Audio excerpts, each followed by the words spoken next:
दोस्तों नमस्कार। मैं डॉक्टर रघुवीर सिंह मौर्य आप सबका अपने YouTube चैनल जीके मौर्य 1972 में हार्दिक स्वागत करता हूं। मैं आपके लिए अगस्त माह के दूसरे सप्ताह का करंट अफेयर्स लेके आया हूं।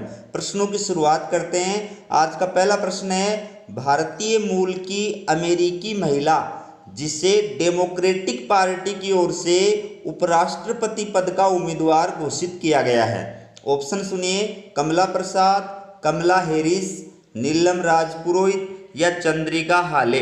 इसका सही उत्तर है कमला हैरिस। दोस्तों, कमला हैरिस भारतीय मूल की अमेरिकी महिला है और इनको अमेरिका में नवंबर में होने वाले राष्ट्रपति और उपराष्ट्रपति चुनावों में डेमोक्रेटिक पार्टी की ओर से उपराष्ट्रपति पद का उम्मीदवार नॉमिनेट किया गया है। मैं आपको ये भी बता दूं कि अमेरिका में उपराष्ट्रपति पद की टिकट पाने वाली कमला हैरिस पहली एशियन अमेरिकी महिला उम्मीदवार है। नेक्स्ट क्वेश्चन है, यूएसएआईडी का पूरा नाम है। ऑप्शन सुनिए, United state agency for international development, United state agency for international decision, union state agency for international development या इनमें से कोई नहीं। इसका सही उत्तर है United state agency for international development, यानी संयुक्त राष्ट्र अंतर्राष्ट्रीय विकास एजेंसी। दोस्तों, रिलायंस फाउंडेशन की चेयरपर्सन नीता अंबानी ने भारत में डिजिटल डेंजर डिवाइड के खात्मे के लिए और इस संस्था के साथ में हाथ मिलाया है और ये कार्यक्रम हाल ही में ऑनलाइन आयोजित किया गया था, जिसमें मुख्य अतिथि थी अमेरिकी राष्ट्रपति की बेटी इवांका ट्रंप। अगला क्वेश्चन है, रूस के द्वारा लॉन्च की गई कोरोना वैक्सीन का नाम है। ऑप्शन सुनिए, कोविड-19 वैक्सीन, स्पुतनिक, कोरोवैक्सीन या कोरोक्वीन। इसका सही उत्तर है यानी स्पुतनिक। दोस्तों, रूस द्वारा लॉन्च की गई कोरोना वैक्सीन का नाम स्पुतनिक है और रूस कोरोना वैक्सीन लॉन्च करने वाला दुनिया का पहला देश है। हालांकि WHO और अमेरिका सहित कई देशों ने इस वैक्सीन पर शक जाहिर किया है। उनका मानना है कि कम से कम 3 फेज का ट्रायल होना चाहिए, लेकिन रूस ने इसे फेज 1 ट्रायल के बाद ही लॉन्च कर दिया है। मैं आपको ये भी बता दूं कि स्पुतनिक रूस का पहला अंतरिक्ष कृत्रिम उपग्रह का नाम भी था। नेक्स्ट क्वेश्चन है, पीएम मोदी द्वारा ट्रांसपेरेंट टैक्सेशन प्लेटफॉर्म लॉन्च किया गया था। ऑप्शन सुनिए, 12 अगस्त 2020 को, 13 अगस्त 2020 को, 14 अगस्त 2020 को या 15 अगस्त 2020 को। इसका सही उत्तर है 13 अगस्त 2020 को। दोस्तों, पीएम मोदी के द्वारा 13 अगस्त 2020 को ईमानदार टैक्स पेयर को एक विशेष मंच प्रदान करने के लिए ट्रांसपेरेंट टैक्सेशन प्लेटफॉर्म लॉन्च किया है। इसका नाम है पारदर्शी कराधान ईमानदार का सम्मान।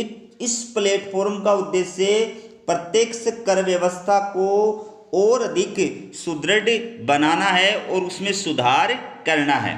नेक्स्ट क्वेश्चन है, वर्तमान 17वीं लोकसभा में महिलाओं की संख्या कितनी है। ऑप्शन सुनिए, 25, 78, 68 या फिर 54। इसका सही उत्तर है 78।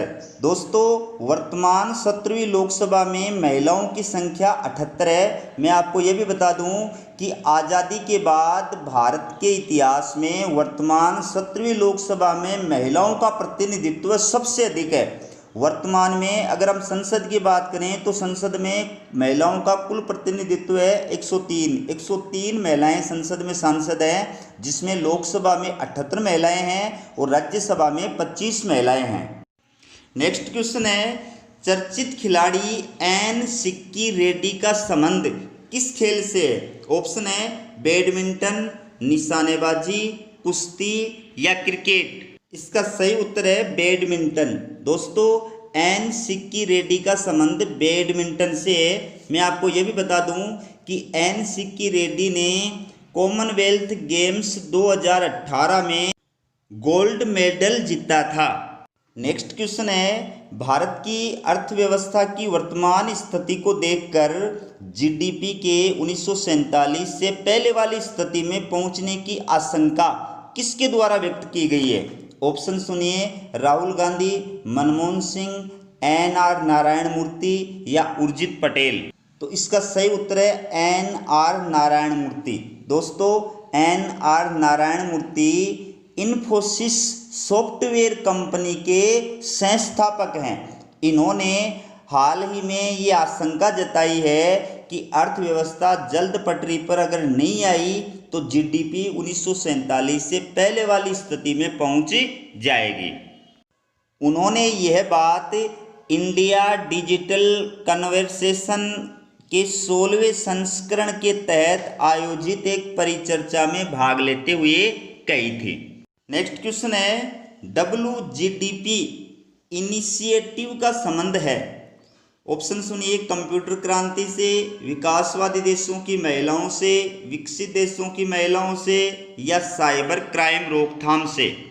इसका सही उत्तर है विकासशील देशों की महिलाओं से। दोस्तों, WGDP का फुल फॉर्म है women's global development prosperity initiative.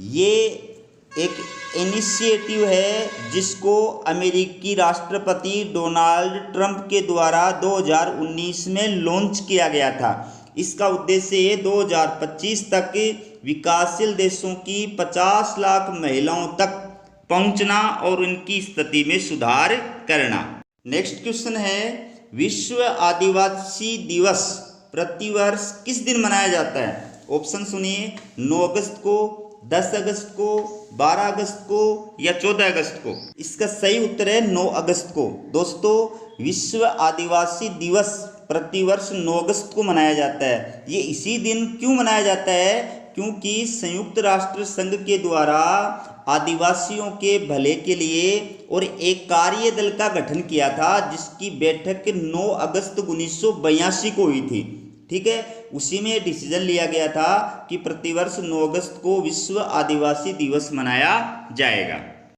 अगला क्वेश्चन है, किस प्रसिद्ध अर्थशास्त्री ने संभावना व्यक्त की है कि 2020-21 में विकास 1947 के बाद सबसे कम होगा? ऑप्शन सुनिए, NR नारायण मूर्ति, कौशिक बसु, मनमोहन सिंह या शशिकांत दास। इसका सही उत्तर है कौशिक बसु। दोस्तों, कौशिक बसु विश्व बैंक के पूर्व प्रसिद्ध अर्थशास्त्री हैं और वर्तमान में कार्नेल विश्वविद्यालय में अर्थशास्त्र के प्रोफेसर हैं। इन्होंने हाल ही में ऐसी संभावना व्यक्त की है कि 2020-21 में विकास 1947 के बाद सबसे कम होगा। नेक्स्ट क्वेश्चन है, चर्चित पुस्तक अमेजिंग अयोध्या के लेखक कौन है? ऑप्शन सुनिए, नीना राय, शर्ली एन ग्रो, बसंत चट्टोपाध्याय या नीना मुखर्जी। इसका सही उत्तर है नीना राय। दोस्तों, चर्चित पुस्तक अमेजिंग अयोध्या के लेखक नीना राय हैं और इस पुस्तक में अयोध्या शहर के बारे में प्रामाणिक जानकारी प्रदान की गई है। नेक्स्ट क्वेश्चन है, निम्न में से एक ऑनलाइन अंगदान फॉर्म है। ऑप्शन सुनिए, ई संजीवनी, ई जीवन, ई अंगदान या ई फॉर्म। इसका सही उत्तर है ई संजीवनी। दोस्तों, एक ऑनलाइन अंगदान फॉर्म का नाम है ई संजीवनी। मैं आपको ये भी बता दूं कि CRPF ने अपने जवानों के बीच अंगदान के बारे में जागरूकता पैदा करने के लिए और इस अभियान का प्रारंभ किया है। CRPF के वर्तमान जो निदेशक हैं वो है AP माहेश्वरी। इन्होंने एम्स और ऑर्गन रिट्रीवल बैंकिंग ऑर्गेनाइजेशन यानी ORBO के साथ मिलकर के और एक वेबिनार सत्र में इस मिशन की शुरुआत की है। दोस्तों, ये अंगदान जो मिशन है ये 27 नवंबर को राष्ट्रीय अंगदान दिवस के अवसर पर समाप्त होगा। अगला क्वेश्चन है, चर्चित पुस्तक स्वच्छ भारत क्रांति की प्रस्तावना किसने लिखी है? ऑप्शन सुनिए, अमित शाह ने, नरेंद्र मोदी ने, प्रणब मुखर्जी ने या वेंकैया नायडू ने। इसका सही उत्तर है नरेंद्र मोदी ने। दोस्तों, स्वच्छ भारत क्रांति पुस्तक की प्रस्तावना प्रधानमंत्री नरेंद्र मोदी ने लिखी है। ये पुस्तक परमेश्वरन अय्यर द्वारा संपादित पुस्तक स्वच्छ भारत रिवॉल्यूशन का हिंदी अनुवाद है। इस पुस्तक में स्वच्छ भारत मिशन के विभिन्न हितधारकों और योगदानकर्ताओं द्वारा 35 निबंधों के माध्यम से स्वच्छ भारत मिशन में योगदान को दर्शाया गया है। नेक्स्ट क्वेश्चन है, नरेंद्र मोदी प्रधानमंत्री के रूप में सबसे ज्यादा समय तक देश की सेवा करने वाले कितने नंबर के प्रधानमंत्री बन गए हैं? ऑप्शन है पहले, दूसरे, तीसरे या चौथे नंबर के। इसका सही उत्तर है चौथे नंबर के। दोस्तों, नरेंद्र मोदी प्रधानमंत्री के रूप में सबसे लंबे समय तक देश की सेवा करने वाले चौथे प्रधानमंत्री बन गए हैं। इससे पहले और ये जो उपलब्धि है वो पंडित जवाहरलाल नेहरू 1 नंबर पे थे, इंदिरा गांधी 2 नंबर पर थी, प्रधानमंत्री मनमोहन सिंह 3 नंबर पे थे। ठीक है, प्रधानमंत्री के रूप में नरेंद्र मोदी ने पहली बार शपथ जो ली थी वो 26 मई 2014 को ली थी और दूसरी बार प्रधानमंत्री की शपथ उन्होंने 30 मई 2019 को ली थी। इसके साथ साथ नरेंद्र मोदी गैर कांग्रेसी सरकार के सबसे लंबे समय तक प्रधानमंत्री बनने वाले व्यक्ति भी बन गए हैं। प्रधानमंत्री नरेंद्र मोदी ने 14वें प्रधानमंत्री के रूप में शपथ ली थी। नेक्स्ट क्वेश्चन है, 11 अगस्त 2020 को किस प्रसिद्ध क्रांतिकारी की पुण्यतिथि मनाई गई थी? ऑप्शन सुनिए, सरदार भगत सिंह, खुदीराम बोस, राजगुरु या सुखदेव। इसका सही उत्तर है खुदीराम बोस। दोस्तों, खुदीराम बोस वो प्रसिद्ध क्रांतिकारी थे जो भारतीय स्वतंत्रता संग्राम में शहीद होने वाले पहले स्वतंत्रता सेनानी माने जाते हैं। इनको किंग्सफोर्ड हत्याकांड के मामले में 11 अगस्त 1908 को फांसी दी गई थी। दोस्तों, इनको 18 वर्ष की आयु में फांसी दी गई थी और इनका जन्म मिदनापुर बंगाल में हुआ था। नेक्स्ट क्वेश्चन है, पुलित्जर पुरस्कार विजेता जिनका हाल ही में निधन हो गया था। ऑप्शन सुनिए, Pranab Mukherjee, Rajiv Shukla, Shirley Ann Grau या इनमें से कोई नहीं। इसका सही उत्तर है शर्ली एन ग्रो। दोस्तों, शर्ली एन ग्रो अमेरिकन उपन्यासकार थे। इनकी पहली पुस्तक का नाम था ब्लैक प्रिंस, जो 1954 में प्रकाशित हुई थी हाल ही में, और इनका निधन हो गया था। ये पुलित्जर पुरस्कार विजेता थे। दोस्तों, मैं आपको ये भी बता दूं कि पुलित्जर पुरस्कार साहित्य के क्षेत्र में प्रदान किया जाता है। नेक्स्ट क्वेश्चन है, किस देश द्वारा 1971 के मुक्ति युद्ध में शहीद हुए सैनिकों के लिए एक स्मारक बनाने की घोषणा की गई थी? ऑप्शन सुनिए, भारत, बांग्लादेश, नेपाल या फिर रूस। इसका सही उत्तर है बांग्लादेश। दोस्तों, बांग्लादेश ने 1971 के मुक्ति युद्ध में शहीद हुए भारतीय सैनिकों के लिए एक स्मारक बनाने का निर्णय लिया है। मैं आपको यह भी बता दूं कि 1971 का मुक्ति युद्ध प्रधानमंत्री इंदिरा गांधी के समय हुआ था और इस युद्ध के दौरान पाकिस्तान के पूर्वी हिस्से को अलग करके नए बांग्लादेश का निर्माण किया गया था। नेक्स्ट क्वेश्चन है, कोरोना से संबंधित तनावग्रस्त परिसंपत्तियों से निपटने के लिए सुझाव देने हेतु आरबीआई द्वारा गठित पैनल के प्रमुख कौन हैं? ऑप्शन सुनिए, केवी कामत, उर्जित पटेल, निर्मला सीतारमन और अनुराग ठाकुर। इसका सही उत्तर है केवी कामत। दोस्तों, कोरोना वायरस से संबंधित तनावग्रस्त परिसंपत्तियों से निपटने के लिए सुझाव देने के लिए आरबीआई के द्वारा यानी रिजर्व बैंक ऑफ इंडिया के द्वारा एक पैनल का गठन किया गया है। इस पैनल के प्रमुख जो बनाए गए हैं वो केवी कामत को बनाए गए हैं। ठीक है, और आरबीआई के वर्तमान गवर्नर हैं शशिकांत दास। नेक्स्ट क्वेश्चन है, कवकाज 2020 क्या है? ऑप्शन सुनिए, एक व्यापारिक समझौता, एक सैन्य समझौता, एक बहुपक्षीय सैन्य अभ्यास या एक नौसैनिक अड्डा। इसका सही उत्तर है एक बहुपक्षीय सैन्य अभ्यास। दोस्तों, कवकाज 2020 एक बहुपक्षीय सैन्य अभ्यास का नाम है जो अगस्त 2020 में रूस के अस्त्राखान शहर में आयोजित किया गया था। अगला क्वेश्चन है, एक जिला एक उत्पादन योजना कहाँ लॉन्च की गई है? ऑप्शन है उत्तर प्रदेश में, राजस्थान में, पंजाब में या हरियाणा में। इसका सही उत्तर है उत्तर प्रदेश में। एक जिला एक उत्पादन यानी ODOP योजना यूपी में लॉन्च की गई है। इस योजना का उद्देश्य ODOP से जुड़े शिल्पकारों को एक ही छत के नीचे सभी प्रकार की सुविधाएं उपलब्ध कराना है।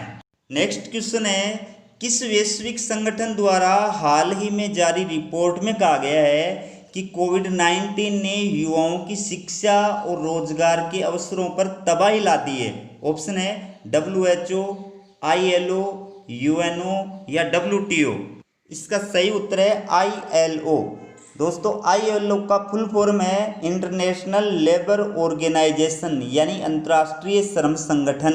ये संयुक्त राष्ट्र संघ की एक विशिष्ट एजेंसी है। ये संयुक्त राष्ट्र संघ की सबसे पुरानी एजेंसी है जिसने 2019 में अपनी स्थापना के 100 वर्ष पूरे किए हैं। इसका मुख्यालय जिनेवा स्विट्जरलैंड में स्थित है और इसकी वर्तमान सदस्य संख्या 187 है। तो ILO ने हाल ही में और अपनी एक रिपोर्ट जारी की है जिसमें कहा है कि कोविड-19 ने युवाओं की शिक्षा और रोजगार के अवसरों पर तबाही ला दी है। नेक्स्ट क्वेश्चन है, भारत में डिजाइन किए गए पहले स्वदेशी विमान का नाम क्या है जिसने हाल ही में 69 वर्ष पूरे किए हैं? ऑप्शन सुनिए, भारत ट्रेनर 2, हिंदुस्तान ट्रेनर या हिंदुस्तान ट्रेनर 2। इसका सही उत्तर है हिंदुस्तान ट्रेनर 2। दोस्तों भारत में डिजाइन किए गए पहले स्वदेशी विमान का नाम है हिंदुस्तान ट्रेनर 2 जिसने अपनी पहली उड़ान 13 अगस्त 1951 को भरी थी। नेक्स्ट क्वेश्चन है, PM मोदी ने 15 अगस्त 2020 को लाल किले की प्राचीर से किस योजना का प्रारंभ किया था? ऑप्शन है one nation one ration card योजना, राष्ट्रीय स्वास्थ्य mission, national digital health scheme या राष्ट्रीय स्वास्थ्य अभियान। इसका सही उत्तर है NDHM यानी नेशनल डिजिटल हेल्थ मिशन। दोस्तों प्रधानमंत्री मोदी ने 74वें स्वतंत्रता दिवस पर लाल किले की प्राचीर पर ध्वजारोहण करने के बाद एक महत्वपूर्ण मिशन की शुरुआत की थी और उस मिशन का नाम है नेशनल डिजिटल हेल्थ मिशन यानी NDHM। इस योजना के तहत हर देशवासी को एक हेल्थ ID दी जाएगी जिसमें हर नागरिक के स्वास्थ्य संबंधी समस्याओं का पूरा विवरण दर्ज होगा। नेक्स्ट क्वेश्चन है, भारत का पहला हिम तेंदुआ संरक्षण केंद्र कहाँ पर विकसित किया गया है? ऑप्शन सुनिए, बिहार में, झारखंड में, उत्तर प्रदेश में या असम में। दोस्तों इसका सही उत्तर है उत्तराखंड में। थोड़ा लिखने में मिसप्रिंट हो गया था। तो भारत का पहला हिम तेंदुआ संरक्षण केंद्र उत्तराखंड में और विकसित किया गया है। इस संरक्षण केंद्र को उत्तराखंड वन विभाग और UNDP का मतलब है संयुक्त राष्ट्र विकास कार्यक्रम, इसके द्वारा विकसित किया जाएगा और इसका उद्देश्य है हिम तेंदुओं और अन्य लुप्त प्राय हिमालयी प्रजातियों का संरक्षण कर हिमालयी पारिस्थितिकी तंत्र को मजबूत बनाना। लास्ट क्वेश्चन है, प्रतिवर्ष विश्व मूल निवासी दिवस किस दिन मनाया जाता है? ऑप्शन सुनिए, 8 अगस्त को, 9 अगस्त को, 10 अगस्त को या 11 अगस्त को। इसका सही उत्तर है 9 अगस्त। दोस्तों विश्व मूल निवासी दिवस प्रतिवर्ष 9 अगस्त को मनाया जाता है क्योंकि इसी दिन यानी 9 अगस्त 1982 को मूल निवासियों के मानवाधिकारों को लागू करने के लिए और उनके संरक्षण के लिए पहली बार संयुक्त राष्ट्र संघ के द्वारा एक कार्यदल UNWGIP